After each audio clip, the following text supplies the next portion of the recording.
कणकवली तालुक्यातील कलमट गुरववाडी इथं एका धर्मप्रसाराचा कार्यक्रम सुरू असताना ग्रामस्थांनी तो उधळला। त्यानंतर प्रार्थनेसाठी आलेल्या लोकांना देण्यासाठी ठेवलेलं द्रव्य आणि कागदपत्र पोलिसांनी परत केली। त्यामुळे संतप्त झालेल्या हिंदू समाजानं कणकवली पोलीस ठाण्यात धडक दिली। कणकवली शहरात सध्या पेट्रोल आणि डिझेलचा तुटवडा निर्माण झाल्यानं वाहन चालकांना मोठा त्रास सहन करावा लागतोय। इंधनाचा पुरवठा खंडित झाल्यामुळे शहरातील बस स्टँड, पोलीस ठाणे आणि वागदे येथील पेट्रोल पंप पूर्णपणे बंद ठेवण्याची वेळ आली आहे।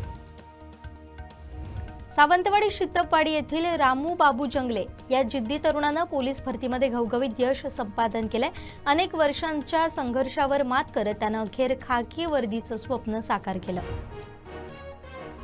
देवगड भूमी अभिलेख कार्यालयात खातेदारांनी मागणी करूनही जमिनीचा नकाशा मिळत नाही। मात्र एजंटांनी मागणी केल्यानंतर तात्काळ नकाशा कार्यालयातून दिला जातो। या कार्यालयात भ्रष्टाचार बोकाळलाय असा गंभीर आरोप पंचायत समितीचे उपसभापती अमोल लोके यांनी देवगड पंचायत समितीच्या मासिक सर्वसाधारण सभेत केला। देवगड तालुक्यामध्ये सध्या पेट्रोल डिझेलची टंचाई निर्माण झाल्यामुळे याचा त्रास वाहन चालकांना मोठ्या प्रमाणात होतोय। शहरात सध्या पेट्रोल आणि डिझेल टंचाईचा फटका वाहन चालकांना बसतोय। सावंतवाडी तालुक्यातील शितपवाडी येथील भारती पाटील हिनं अत्यंत बिकट परिस्थिती, शिक्षणातील खंड अशा अनेक संकटांवर मात करत पुणे शहर पोलीस दलात कॉन्स्टेबल पदी निवड होण्याचा बहुमान मिळवलाय। शितपवाडीच्या इतिहासात पहिली सरकारी कर्मचारी होण्याचा मान मिळवल्याबद्दल तिचं कौतुक होत आहे। देवगड तालुक्यातील तळवडे परबवाडी इथं बोलेरो पिकअप गाडीच्या मागील चाकाचा धक्का बसून झालेल्या अपघातात तेथील रुंजी हरेश परब या 4 वर्षीय चिमुकलीचा दुर्दैवी मृत्यू झालाय। या घटनेची नोंद पोलीस ठाण्यात करण्यात आली आहे। सिंधुदुर्ग जिल्हा बँक मठ शाखा नूतन वास्तू स्थलांतर सोहळा पार पडला। नूतन शाखा इमारत स्थलांतर सोहळ्याचं उद्घाटन जिल्हा परिषद अध्यक्ष प्रमोद कामत यांच्या हस्ते फीत कापून करण्यात आलं। यावेळी जिल्हा बँक अध्यक्ष मनीष तळवी, जिल्हा परिषदेचे सभापती प्रितेश राऊळ उपस्थित होते। कुडाळ शहरात आठवड्याच्या पहिल्याच दिवशी इंधनाचा मोठा तुटवडा निर्माण झाल्यानं वाहनधारकांचे प्रचंड हाल झालेत। शहरातील बहुतांश पेट्रोल पंपांवर सोमवारी सकाळपासूनच पेट्रोल डिझेल संपलंय असे फलक पाहायला मिळाले। कणकवली डांबरे वरचीवाडी येथील भिकाजी नारायण सावंत यांच्या राहत्या घराला शॉर्ट सर्किटनं आग लागल्याचा अंदाज आहे। याचवेळी घर बंद असल्यानं जीवितहानी टळली। मात्र आगीमध्ये घरातील एक खोली संपूर्ण जळून बेचिराख झाली। यात 1,85,00,000 एवढं नुकसान झालंय।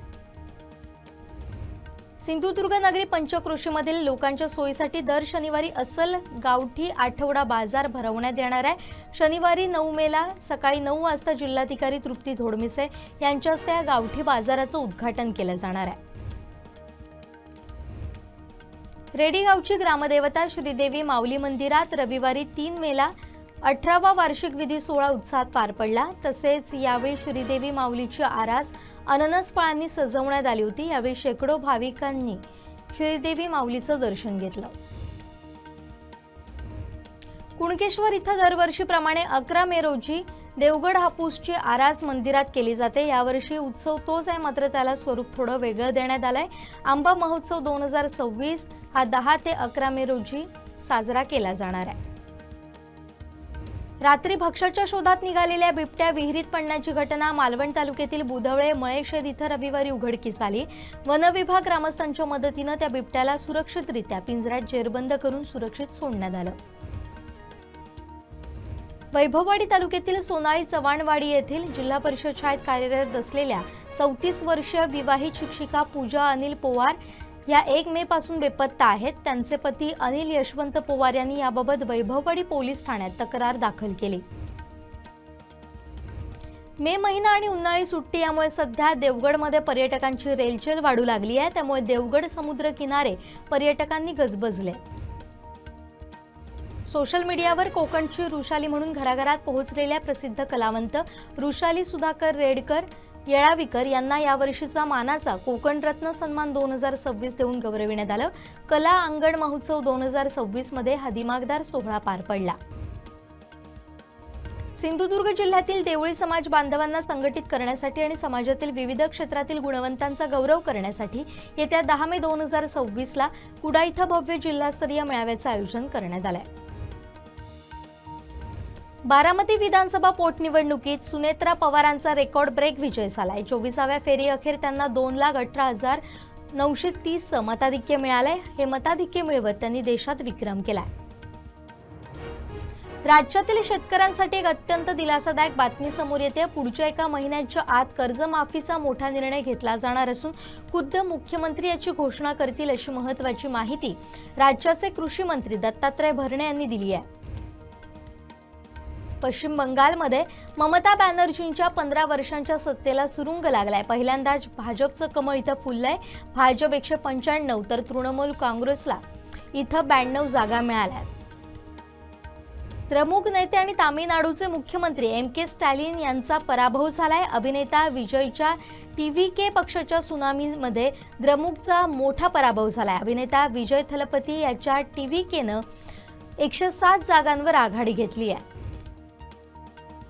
केरळ विधानसभा निवडणुकीत काँग्रेसच्या नेतृत्वाखालील संयुक्त लोकशाही आघाडीनं मुख्यमंत्री पिनाराई विजयन यांची दशकभराची सत्ता उलथून टाकत दणदणीत विजय मिळवलाय। डाव्या लोकशाही आघाडीच्या बालेकिल्ल्याला सुरुंग लावत यूडीएफनं राज्याच्या राजकारणात सत्ता पालट केलाय। पश्चिम बंगालच्या जनतेनं पंतप्रधान नरेंद्र मोदींच्या नेतृत्वावर विश्वास दाखवलाय। विशेषतः बंगालमधील घुसखोरी रोखण्यासाठी हे बदल महत्त्वाचे ठरतील आणि 2029 मध्ये सुद्धा मोदी सरकारच येईल असं भाकीत गोव्याचे मुख्यमंत्री डॉक्टर प्रमोद सावंत यांनी केलंय। देशातील 5 राज्यांच्या विधानसभा निवडणुकांच्या निकालानंतर भाजपचे राज्यसभा खासदार आणि गोवा प्रदेशाध्यक्ष सदानंद शेठ तानावडे यांनी आपली महत्त्वाची प्रतिक्रिया नोंदवली आहे। विकसित भारत 2047च्या दिशेनं हे महत्त्वाचं पाऊल असल्याचं ते म्हणाले।